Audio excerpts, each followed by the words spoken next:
Today I want to share with you 3 alternatives to a downward facing dog that are going to help your students who find that they struggle to do this pose, whether it's because of an injury or they even can't weight bear. We're going to look at an option where it's not about weight bearing at all, and they still want to get the benefits that come from doing downward facing dog. Sometimes we offer them things that actually aren't in alignment with the purpose of the pose, or they aren't actually aimed at helping the student get the benefits of the pose or align with their personal needs and intentions. So I'm going to show you 3 ways that you can adapt downward facing dog and 3 alternative variations that you can teach your students that will help them get the benefits of this pose and gradually build up to doing this pose as we typically know it, if that's something that they would like to do. So the first one that I want to show you that you can utilize is a totally hands-free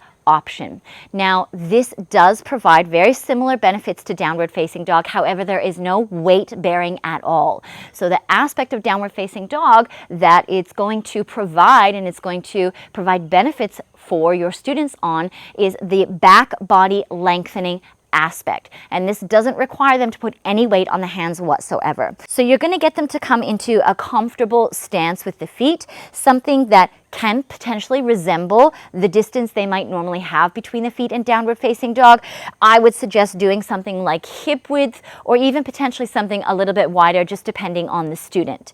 And then you're going to get them to put a little bend into the knees, just like we would encourage in a downward facing dog, to be able to create more freedom as the body comes forward.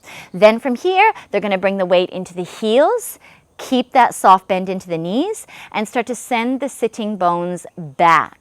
Then they can decide how many other elements they would like to add on. So they can bring the hands palms into a prayer position, and they can also try to extend the arms and reach them forward. So that might look like going down first and then reaching and lengthening the arms forward. They can also add this positioning of the wrist, which resembles the weight-bearing positioning that we would have in a downward facing dog where the hands are on the ground.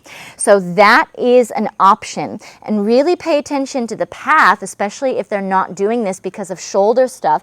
Pay attention to the path that works for them. So this might work for them.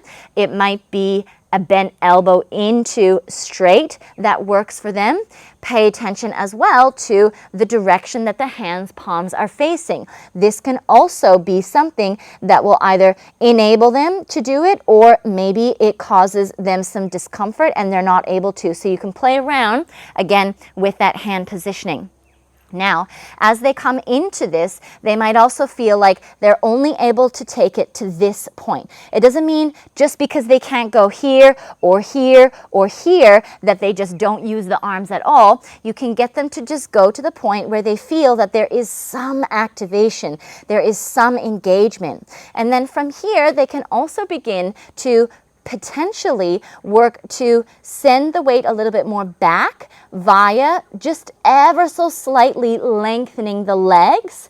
Okay, we're not looking to do this type of thing, but just ever so slightly lengthening the legs, keeping the weight on the heels, and then to contrast that, ever so slightly reaching forward through the arms here. Then you can get them to focus on drawing the shoulder blades together, spreading the shoulder blades apart, all those similar movements that are generally done because the hands are on the ground in downward facing dog. So that is a hands-free option. Now let's look at the other 2, which involve placing the hands onto the ground.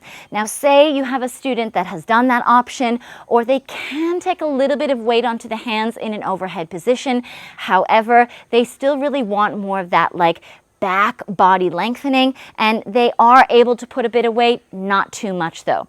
This is another option that you can give them. They're going to go super, super wide leg so that it feels comfortable enough for them to come forward. Now watch that I do not keep my legs straight, because again, at this point in time, if we're looking at downward facing dog and connecting the hands down to the ground specifically, then we want to be able to make that connection first and then work to potentially maybe straighten the legs, okay? Straightening the legs isn't super important, especially when it comes to a sustainable downward facing dog.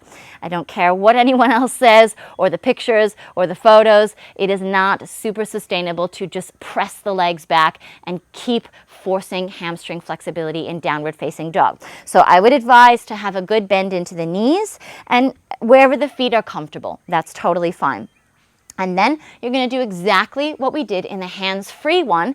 However, you're going to couple that with bending the body more forward. So the arms can reach down, okay? And then the body comes into that forward position. Now, the feet can go wider, the knees can bend more, you might even have some blocks underneath the hands, but at some point, you're going to have the fingertips land. Now, you've got the ability, and you can tell your students, you can press and you can create some of that weighted overhead positioning that is involved with doing downward facing dog. So the fingertips don't have to stay to the ground. Maybe they graduate to placing the hands palms down, and then they can work to transfer the weight a little bit forward. But the nice thing about having the feet so wide apart is that the legs can easily take weight off the hands if needed. Whereas when the feet are more together and there's a big gap between the feet at the back of the mat and the hands at the front of the mat, how downward dog is usually done, then there really isn't much capacity to take weight off of the hands if that's what's needed for shoulder stuff. So that is a really great option. Big wide-legged stance, and this also, again, we can focus on maybe gradually working to bring the legs into a slightly more activated position, but we're not pushing them back and straightening them. We're just actively pressing the hands down, pressing the feet down. That's really all I'm doing. I'm not even thinking about straightening my legs. I'm just pressing the feet down and also pressing the hands down. And again, that's a great position even for your students that are not necessarily needing that, but just as a tool to focus on what's happening in the arms and in the shoulder blades as well. So I'm going to show you one third and final option that you can give your students for downward facing dog. Now, the block I like to use under the knees. You can use 2 blocks, but it just gives a little bit of height to the hips, which is important in creating this gradual kind of angle that we're looking for. So getting your student to come forward, and this is if they can weight bear in a position like this. And what they're going to do is kind of do a little hybrid, a little combination of happy puppy and downward facing dog. Now, it's an active pose. We're not going passive, but what we're doing is just slowly bringing the arms into this overhead position little by little. And then for me, I go, oh, I actually need to walk my hands a little bit more forward. And then you're just going to get your student to push the ground away, send the sitting bones back, and then begin to let the head lower down. So we've got now the upper part of the body that's really resembling what is happening in downward facing dog, but it's not loaded by the tail lifting up into the air.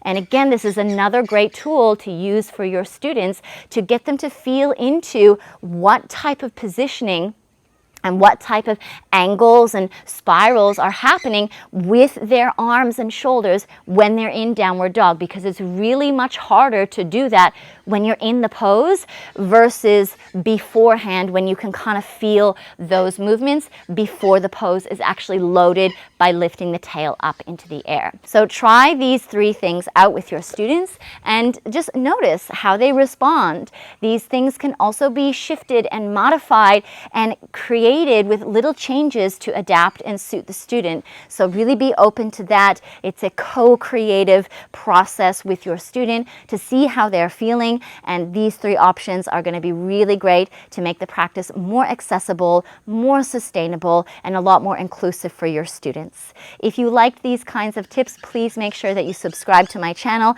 and let me know what it is that you'd like to see.